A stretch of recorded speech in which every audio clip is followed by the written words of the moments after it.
Shri L.P. Farrell भारतीय command के भूतपूर्व प्रधान सेनापति रहे हैं। ये बात उस समय की है जब हमारा देश आज़ाद नहीं हुआ था। उनके जीवन में बहुत सी रहस्यपूर्ण घटनाएं घटी थी, जिनमें से एक घटना मैंने आपको पिछली वीडियो में व्यक्त की है और एक अन्य घटना लेके मैं आपके सामने उपस्थित हूँ, जो कि इस प्रकार है। कई वर्ष पूर्व चंपानाथ नामक एक योगी गर्मी के दिनों में जम्मू में आया करते थे। उनका स्थान तवी नदी के किनारे था। वे मुझसे बहुत प्रेम करते थे। योगी निस्वार्थ स्वच्छंद थे और उन्होंने अनेक समय अपने अद्भुत चमत्कार सहज ही दिखलाया करते थे। उनकी आयु लगभग 70 वर्ष की थी, परंतु शरीर हष्ट-पुष्ट था। उस समय 2 वर्ष के बाद हरिद्वार से जम्मू पधारे थे। अब वो बहुत दुर्बल मालूम पड़ते थे। इस दुर्बलता का कारण पूछने पर उन्होंने कहा, मुझे एक ऐसा मित्र मिल गया था जिन्होंने मुझे शराब पिला दिया और उसी से मेरा शरीर दुर्बल हो गया। अब मैं इसको बदलना चाहता हूँ। यह सुन मैंने समझा कि उन्होंने समाधि लेने का निश्चय कर लिया है। एक दिन जब मैं उनके पास अकेला था, तब उन्होंने मुझसे कहा कि यदि तुम मेरी एक बात गुप्त रखो तो मैं अपने मन की बात तुमसे कहना चाहता हूँ। मेरे आश्वासन देने पर उन्होंने कहा कि 1 बोतल शराब, 1 कटोरा मांस और 1 कटोरा खीर मुझे ला दो। उनके आज्ञा अनुसार मैं वे वस्तुएं लेकर समय पर उनके पास उपस्थित हुआ। मुझे देखते ही वे उठ खड़े हुए और मुझे लेकर मुसलमानों के कब्रिस्तान की तरफ चले। मध्य रात्रि का समय था। उसी दिन एक मुसलमान रंगरेज का एक सुंदर लड़का मारा गया था। उसी तरुण लड़के की कब्र के पास योगी महाराज जा खड़े हुए। इसके बाद मुझे कोई 6 हाथ की दूरी पर खड़ा कर उन्होंने मेरे चारों ओर एक लाइन ड्रॉ कर दी और मुझसे कहा कि मैं चाहे कितना भी बुलाऊं, तुम मेरे पास मत आना। जब मैं ये चीज़ें मांगूं तो एक एक करके मुझे दे देना। फिर उन्होंने कब्र के पास की ज़मीन साफ करके और कब्र खोदकर लड़के के शव को साफ करके ज़मीन पर लिटा दिया।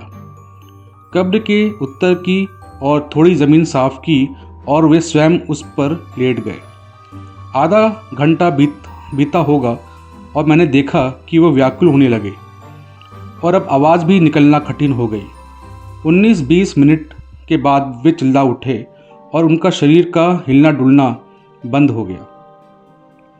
इतने में उधर लड़के का शव हिलने डुलने लगा और थोड़ी ही देर में उसके नेत्र खुल गए। उसके नेत्र जलती हुई आग के समान लाल हो गए थे। मैं भय से काँप रहा था। इतने में उस तरुण लड़के ने, या यूँ कहिए उस तरुण के शव ने करवट ली और मेरी तरफ हाथ बढ़ाने लगा। हाथ इतना लंबा हुआ कि वह मेरे पास पहुंच गया। मैंने योगी के इच्छानुसार डरते डरते उसको सब चीज़ें देनी आरंभ कर दी। उन वस्तुओं को खा पीकर वह लड़का अथवा प्रेत उठ खड़ा हुआ और मुझे अपने पास बुलाने लगा। मैंने योगी की आज्ञा को स्मरण कर उसी जगह से कहा, माफ़ कीजिए, मैं आपके पास नहीं आ सकता।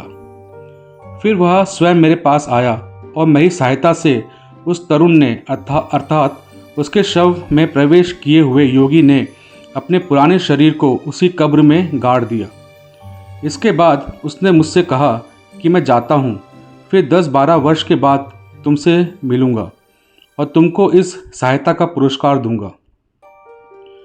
अनुरोध करने पर उन्होंने मुझको घर पहुँचा दिया और स्वयं वहाँ से चले गए। इस सब का परिणाम यह हुआ कि 2 सप्ताह तक मुझे इतना ज्वर चढ़ गया कि कुछ सुध बुध ना रही। फिर समय के हिसाब से मैं ठीक हुआ। तब मैंने लोगों के मुंह से एक बड़े ही आश्चर्य की बात सुनी।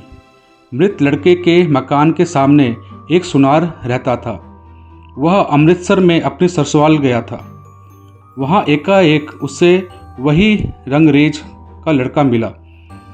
सुनार ने पहचान लिया और उसका हाथ पकड़कर उससे वहां आने का कारण पूछा।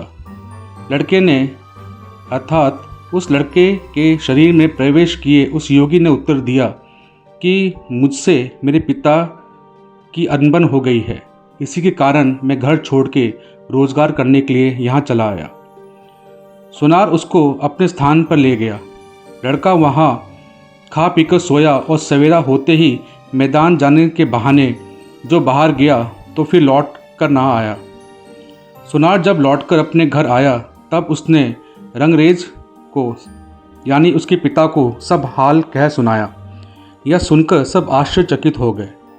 तब किसी ने यह कल्पना लड़ाई की, चलकर एक बार कब्र खोदकर देखना चाहिए।